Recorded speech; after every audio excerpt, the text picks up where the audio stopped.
राम राम मेरे प्यारे दोस्तों। चालो जी फिर से एकदम नई क्लास में तय स्वागत से थारा। और यो क्लास है क्विक लर्न जीके की, जहां पढ़ाई से मस्त और सवाल से एकदम धांसू। आज हम करने वाले हैं 25 जरूरी सवाल। बिल्कुल मिलेंगे हरियाणा जीके तय लेके इतिहास, कंप्यूटर, विज्ञान और राजनीति तक। हाँ जी, अब ध्यान से सुनना, बीच में कोई भी चुपचाप जवाब ना बताना। सब नए मौका मिलेगा सोचन का, ठीक से ना। और मैं बीच बीच में पूछूंगी भी, कितने नए सही उत्तर आ रहा से। तो तैयार हो जाओ, कॉपी पेन ले लो हाथ में और दिमाग चालू कर लो फुल स्पीड में। चालो जी, शुरू करा सवाल नंबर 1 तय। प्रश्न 1। बच्चों, शुरू करते हैं आज की क्लास का पहला सवाल। ध्यान लगाओ, हरियाणा सरकार ने ग्रीन बजट किस वर्ष पेश किया? ए 2022, बी 2023, सी 2024, डी 2025। सही उत्तर है सी 2024। 2024 में हरियाणा ने पहली बार पर्यावरण केंद्रित बजट पेश किया था, जिसे ग्रीन बजट कहा गया। आओ बाकी ऑप्शन के बारे में जानते हैं। ए 2022, उस वर्ष हरियाणा का कुल बजट 1,77,255 रुपए 99 करोड़ था, जो पिछले साल से 15.6% अधिक था।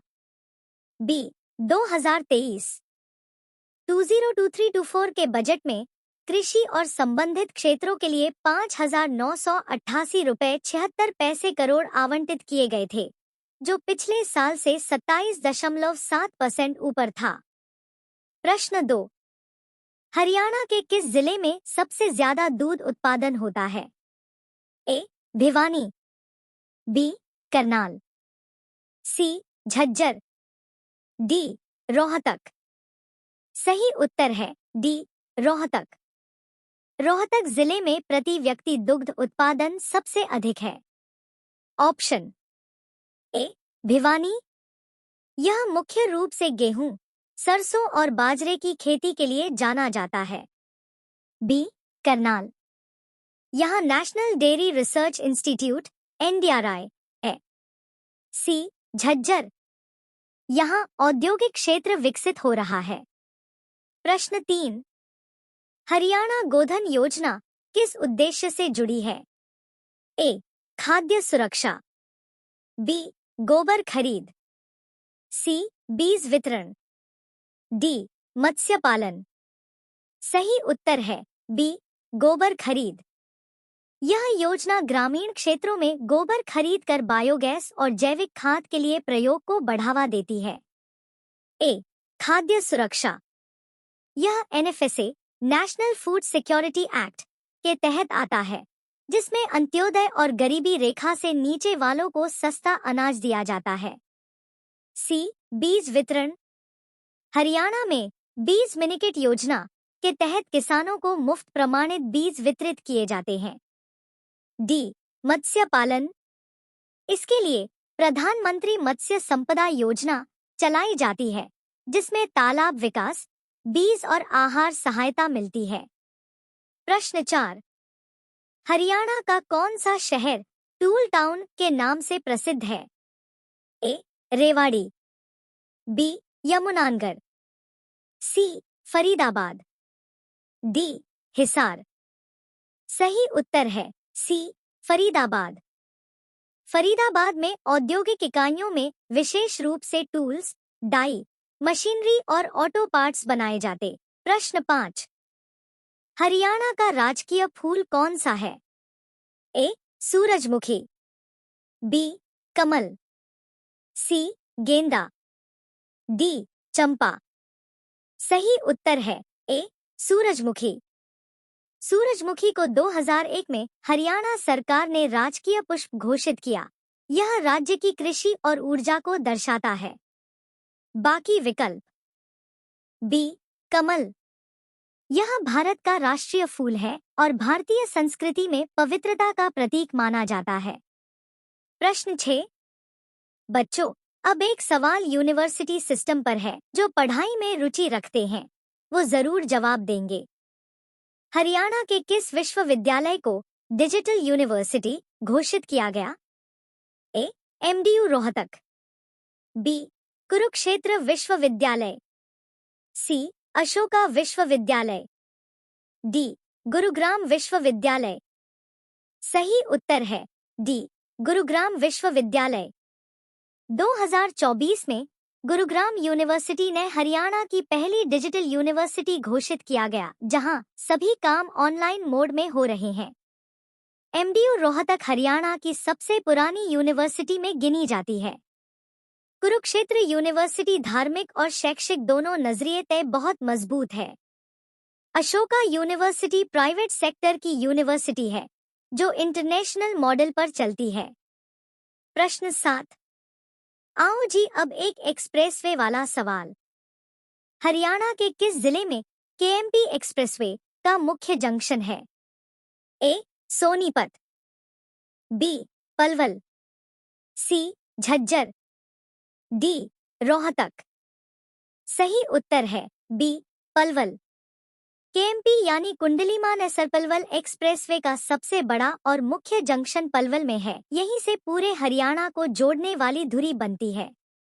प्रश्न 8। अभी तो बरसात का मौसम भी शुरू हो गया, तो ये सवाल पेड़ पौधों और पर्यावरण से जुड़ा है। हरियाणा वन महोत्सव किस माह में मनाया जाता है? ए. मार्च, बी. जुलाई, सी.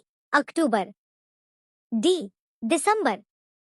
सही उत्तर है बी. जुलाई। जुलाई में बारिश की शुरुआत होते ही हरियाणा में वृक्षारोपण अभियान चलाया जाता है, जिसे वन महोत्सव कहते हैं। प्रश्न 9। अब एक योजना से जुड़ा सवाल जो संस्कृति ने बचाने के लिए शुरू हुई थी। ध्यान से सुनो। हरियाणा में म्हारी धरोहर योजना किससे जुड़ी है? ए. महिला सशक्तिकरण, बी. सांस्कृतिक संरक्षण, सी. कृषि बीमा, डी. पेयजल। सही उत्तर है बी. सांस्कृतिक संरक्षण। इस योजना के तहत हरियाणा की लोक संस्कृति, वेशभूषा, कला और परंपराओं ने संभाल के रखा जा रहा है। प्रश्न 10। चलो अब एकदम रंग-बिरंगा और मेले वाला सवाल जो हरियाणा की शान से। हरियाणा में अंतर्राष्ट्रीय क्रिकेट स्टेडियम कहाँ स्थित है? ए. रोहतक, बी. गुरुग्राम, सी. लाहली, डी. फरीदाबाद। सही उत्तर है सी. लाहली।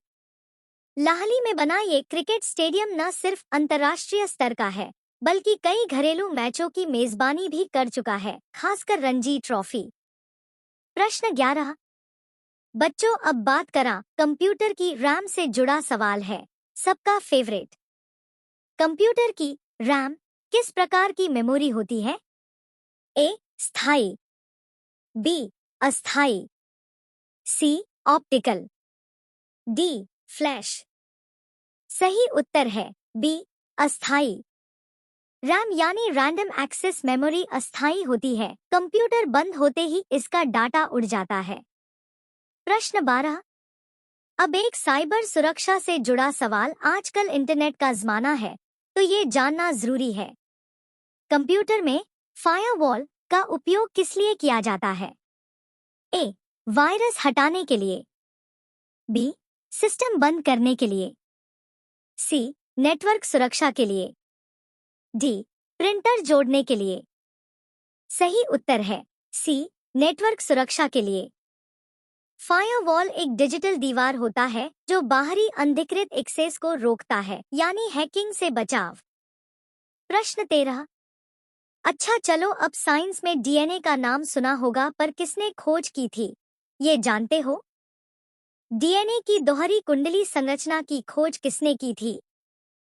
ए. डार्विन और मेंडेल, बी. वॉटसन और क्रिक, सी. न्यूटन और बोहर, डी. रमन और रदरफोर्ड। सही उत्तर है बी. वॉटसन और क्रिक। इन्होंने 1953 में डीएनए की डबल हीलिक्स संरचना का मॉडल प्रस्तुत किया था, जो जीवन विज्ञान की क्रांति मानी जाती है।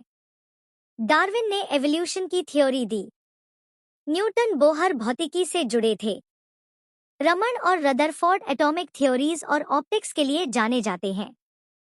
प्रश्न 14। अब केमिस्ट्री से जुड़ा छोटा सा सवाल, एटॉमिक स्ट्रक्चर याद है न? किसी तत्व के परमाणु में प्रोटॉन की संख्या को क्या कहते हैं? ए. द्रव्यमान संख्या, बी. परमाणु भार, सी. परमाणु संख्या, डी. इलेक्ट्रॉन संख्या। सही उत्तर है सी. परमाणु संख्या। परमाणु संख्या बताती है कि किसी तत्व के एक परमाणु में कितने प्रोटॉन होते हैं, इससे उसकी पहचान तय होती है। द्रव्यमान संख्या प्रोटॉन प्लस न्यूट्रॉन। प्रश्न 15। अब केमिस्ट्री का सवाल है, थोड़ा ध्यान से। नासीएल में ना का ऑक्सीडेशन नंबर क्या है? ए 0, बी +1, सी 1, डी +2। सही उत्तर है बी +1। सोडियम ना जब क्लोरीन से संयोग करता है तो वो एक इलेक्ट्रॉन खो देता है और उसका ऑक्सीडेशन नंबर +1 हो जाता है। प्रश्न 16। इतिहास का सवाल आ गया बच्चों। मुगलों की बात हो रही है तो याद करो अकबर का ज़माना। किस मुगल शासक ने दीन इलाही की स्थापना की? ए. बाबर, बी. हुमायूं, सी. अकबर, डी. औरंगजेब। सही उत्तर है सी. अकबर। अकबर ने धार्मिक एकता के उद्देश्य से दीन इलाही नाम का नया पंथ शुरू किया था। ये धार्मिक सहिष्णुता का प्रतीक था। बाबर भारत में मुगल साम्राज्य का संस्थापक था। हुमायूं ने अपने जीवन का बड़ा हिस्सा निर्वासन में बिताया।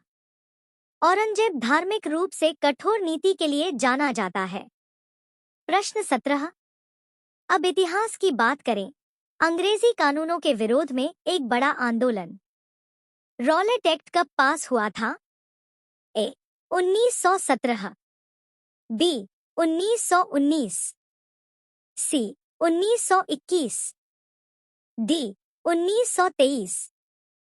सही उत्तर है बी. 1919।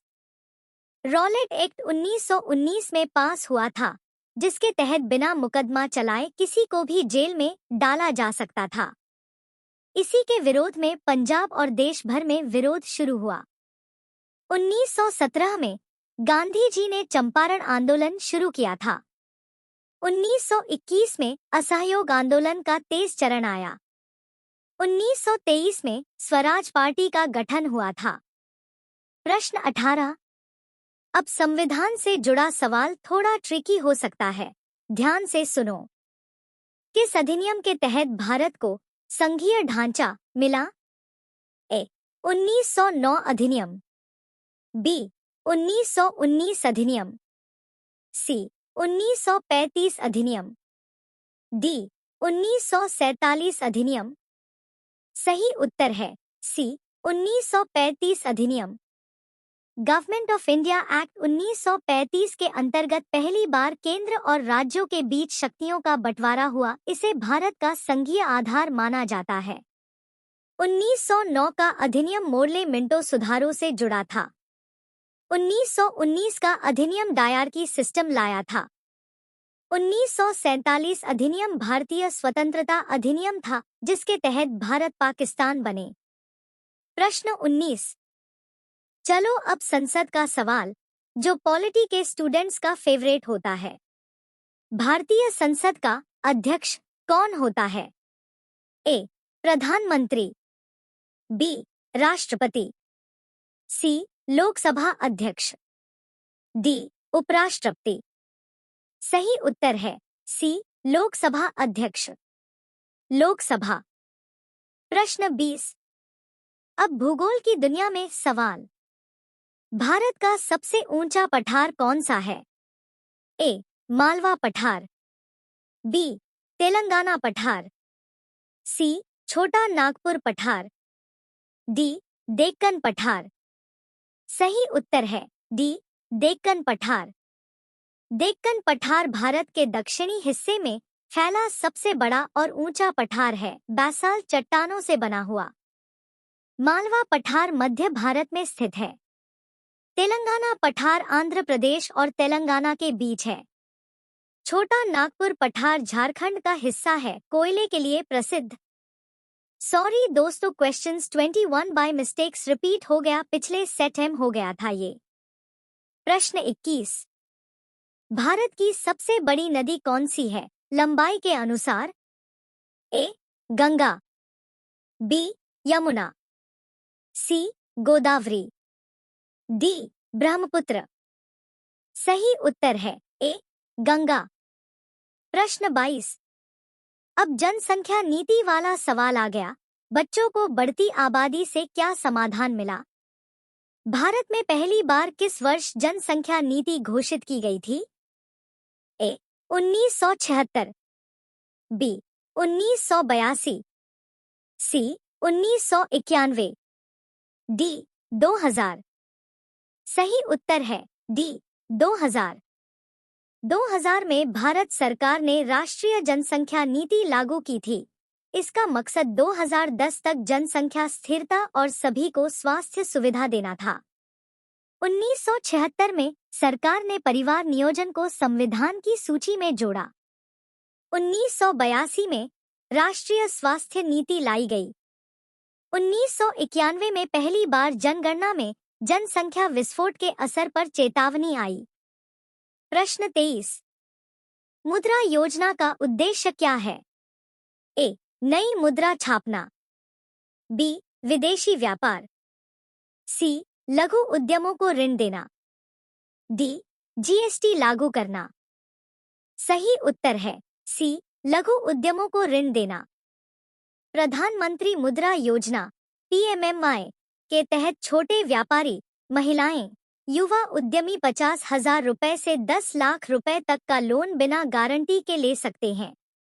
मुद्रा छापना आरबीआई का कार्य है। विदेशी व्यापार डीजीएफटी और वाणिज्य मंत्रालय के अंतर्गत आता है। जीएसटी लागू करना केंद्र और राज्यों की सम्मिलित जिम्मेदारी होती है। प्रश्न 24, चलो जी अब इंग्लिश का दौर चालू हो गया। देखो ये ग्रामर का सवाल है। Identify the part of the sentence with an error. She don't know how to operate this machine. A. She. B. Don't know. C.